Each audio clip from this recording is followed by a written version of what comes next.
The most common speech you will give over the course of time is the speech to inform. It can be as simple as how to brush your teeth if you're a dental assistant, or how to reset your password if you're a computer tech. It could be as complicated as a lecture on nuclear physics for a college professor, or how to reset your password if you're a computer tech. And there's a lot in between that you might need to inform an audience about. Did I mention informing people about how to change your computer password? That one seems to keep coming up in my experience. Audience size may vary, but the principles that we share with you about the speech to inform can be applied to most situations. What we'll cover in today's lecture are the following: capture attention, key ideas, main points, supporting evidence, transitions, and summary and conclusions.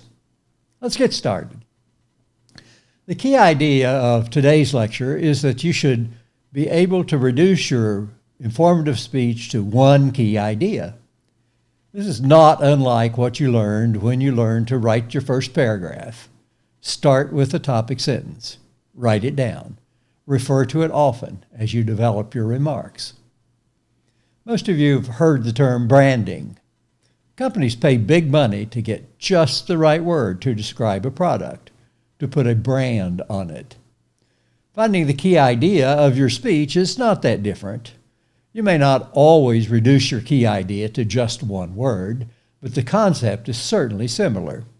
Let's go back to our password example. If I could use just one word for a speech on passwords, it would probably be security. I would at least start with that as a governing concept.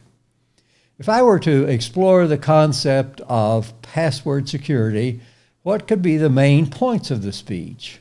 I sat down with my pencil and pad and brainstormed it. I'll shortcut this and tell you what I came up with: strength, secrecy, and rememberability. I think I and each of you could come up with some evidence, some examples, and some stories to support each of these points. What do you think? Audiences have short attention spans, so you really have to make your main points stand out. One of the ways to make sure that your main points stand out is to add transitions between them. By adding some transitions between the main points, like, now that I have discussed the importance of a strong password, I want to discuss why we need to keep it secret, you help the audience keep the main points clear. You not only need to transition between the main points, you also need to transition between the other parts of your speech. As you finish your speech, remind the audience what you told them by providing a summary. Remember, audiences have short attention spans. The summary is especially important if your speech is longer than a few minutes. Usually it's good to end your speech, your conclusion, if you will, with something memorable, a concept or a phrase. Since your key idea was security, you might emphasize that concept. The problem is, security's not exactly catchy, so I might use safety instead.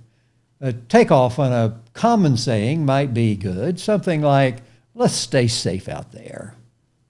Some of you might have noticed that I skipped over my first point that I listed on the organizing slide. That point was to capture attention. I did that on purpose. The reason I think capturing attention is usually the hardest thing to do.